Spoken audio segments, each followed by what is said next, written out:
جو حضرات باہر تشریف فرما ہیں یا باہر کھڑے ہیں ان سے گزارش ہے فرش اعضاء پہ تشریف لے آئیں۔ مجلس کا آغاز تلاوت کلام ربانی سے قاری دانش صاحب کرنے جا رہے ہیں۔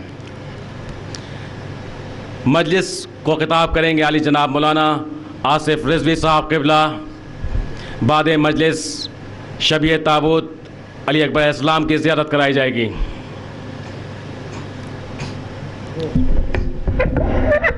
آل محمد۔ اعوذ باللہ من الشیطان اللعین الرجیم۔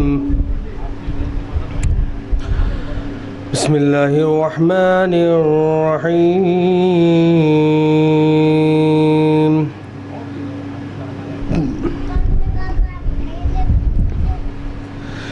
اذا وقعت الواقعة ليس لوقعتها كاذبة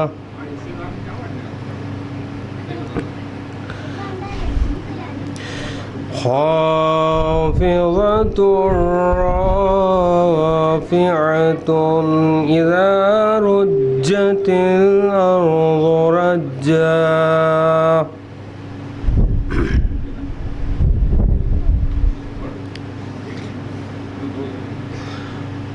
وبست الجبال بسا فكانت هباء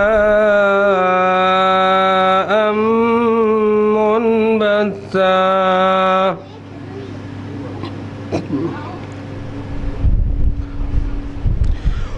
وكنتم أزواجا ثلاثا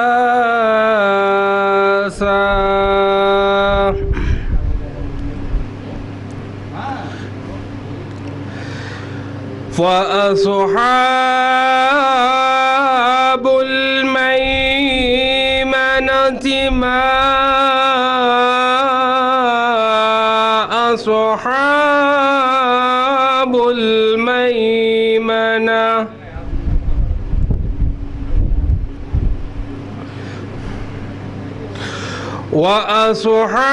وأصحاب المشأمة ما أصحاب المشأمة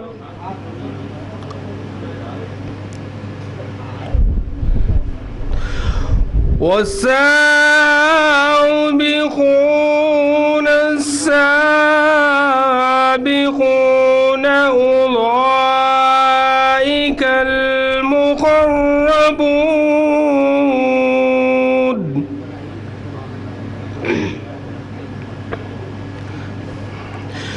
في جنات النعيم ثلة من الأولين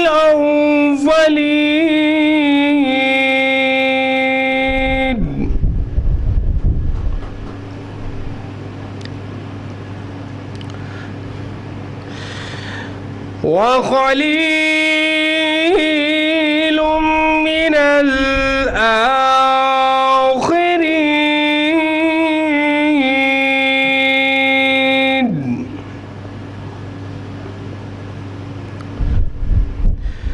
على سرر موضونة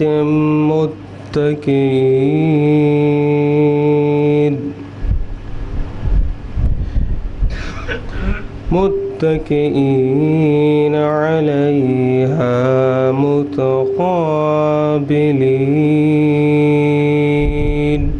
صدق الله العلي العظيم وصدق رسوله النبي الكريم ونحن على ذلك من الشاهدين والحمد لله رب العالمين وصلى الله على سيدنا محمد وآله الطاهرين۔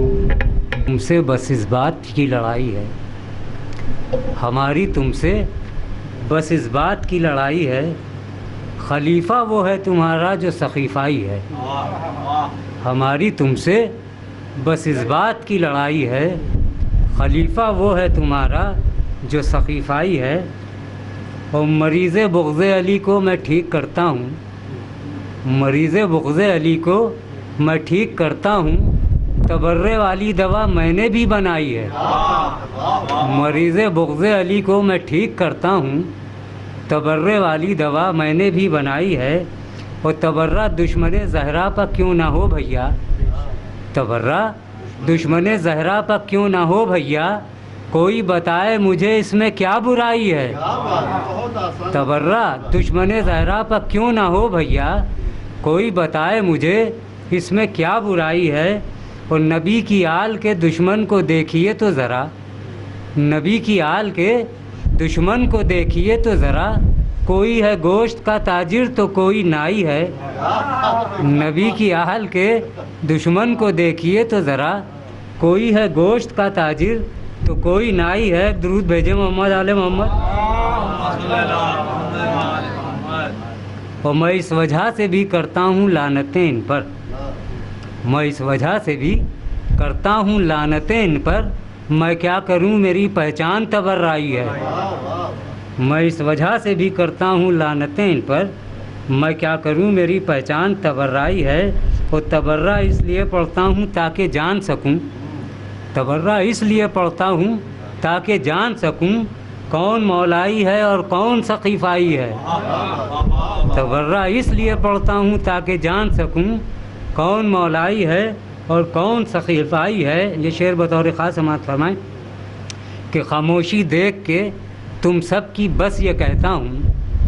خاموشی دیکھ کے تم سب کی بس یہ کہتا ہوں. دفتن ترک تبرہ میں بھی رسوائی ہے. دفتن ترک تبرہ میں بھی رسوائی ہے. اور یہ شعر دیکھیں کہ علی کے ہاتھوں میں آتے ہی ذوالفقار بہت. علی کے ہاتھوں میں آتے ہی ذوالفقار بہت. رقص کرتی رہی اور دیر تک اترائی ہے. علی کے ہاتھوں میں آتے ہی ذوالفقار بہت. رقص کرتی رہی اور دیر تک اترائی ہے. اور لپک لپک کے وہ دشمن کا لہو پیتی تھی. لپک لپک کے وہ دشمن کا لہو پیتی تھی. ولا کا جام وہ جنت سے پی کے آئی ہے. لپک لپک کے وہ دشمن کا لہو پیتی تھی. ولا کا جام وہ جنت سے پی کے آئی ہے. اور اتار لیتی تھی سر ایک ہی وار سے اپنے. اتار لیتی تھی سر ایک ہی وار سے اپنے. بارہا خون میں دشمن کے وہ نہائی ہے. اتار لیتی تھی سر ایک ہی وار سے اپنے. بارہا خون سے دشمن کے وہ نہائی ہے. اور سن کے اشعار میرے جو یہاں خاموش رہے. سن کے اشعار میرے جو یہاں خاموش رہے. پھر وہ مولائی نہیں ایک تماشائی ہے. سن کے اشعار میرے جو یہاں خاموش رہے. پھر وہ مولائی نہیں ایک تماشائی ہے. اور مجھ کو دیکھا تو یہ آپس میں منافق بولے. مجھ کو دیکھا تو یہ آپس میں منافق بولے. نام دارا ہے اسی کا یہ تبررائی ہے. مجھ کو دیکھا تو یہ آپس میں منافق بولے. نام دارا ہے اسی کا یہ تبررائی ہے. ذکر بعد ذکر حیدر ہے. یعنی لشکر کے پیچھے لشکر ہے. ایک سخا ہے ایک ساقی ہے ایک کوثر ہے ایک دریا ہے ایک کوثر ہے.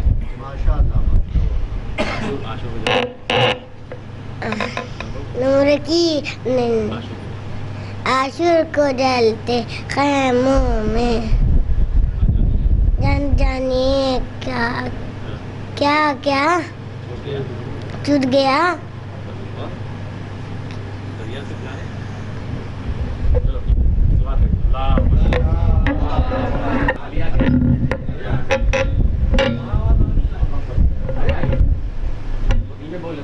حضرات ان معصوم بچوں کی حوصلہ افزائی کرنی چاہیے کہ مستقبل میں یہی عزا کو فروغ دیں گے.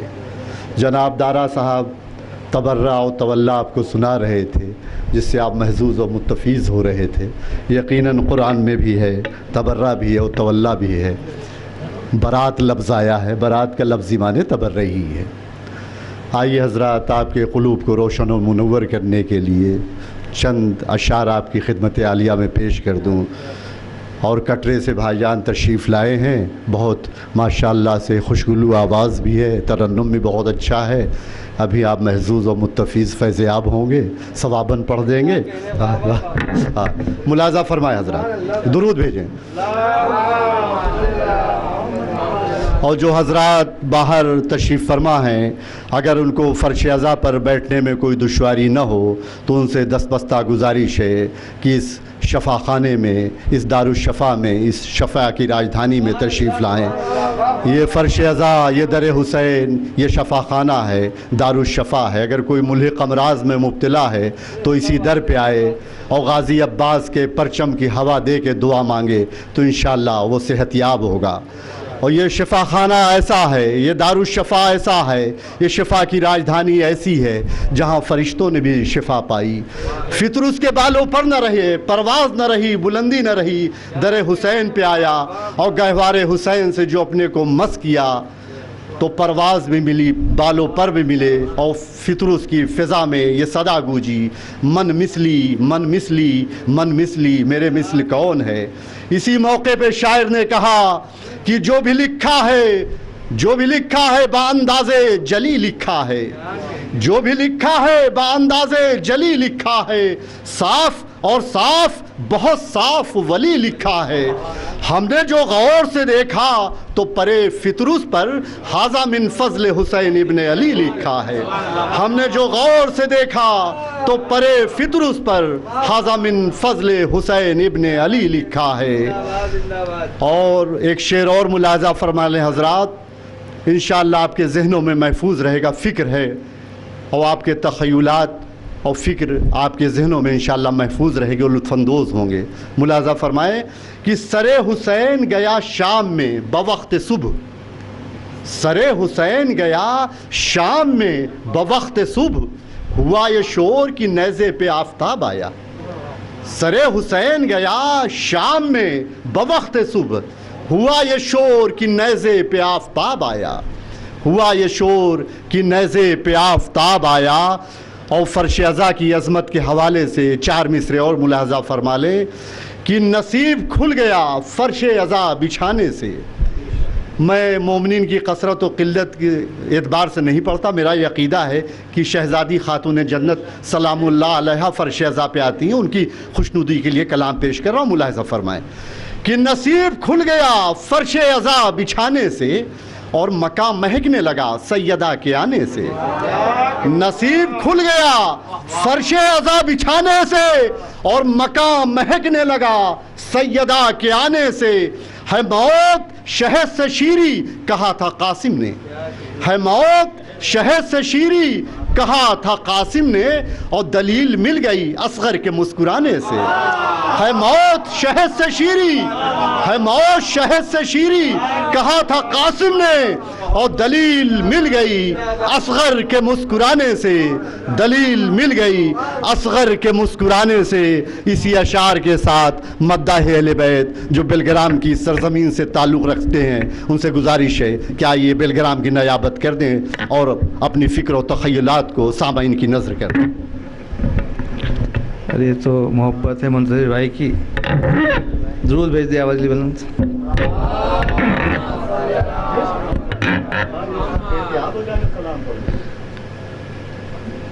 منتظر بھائی اجازت ہے, دو مطلع نعت پاک کے اور پھر ایک ریحان بھائی کی فرمائش, حالانکہ موضوع نہیں تھا اس کا لیکن فی الحال تو انہوں نے کہا بھور کی زد میں ہوں. یہ نعت میرے والد صاحب نے لکھی تھی اور اس کے دو مصرے ضرور پڑھتے ہیں. بھور کی زد میں ہوں آقا کئی مہینے سے, بھور کی زد میں ہوں آقا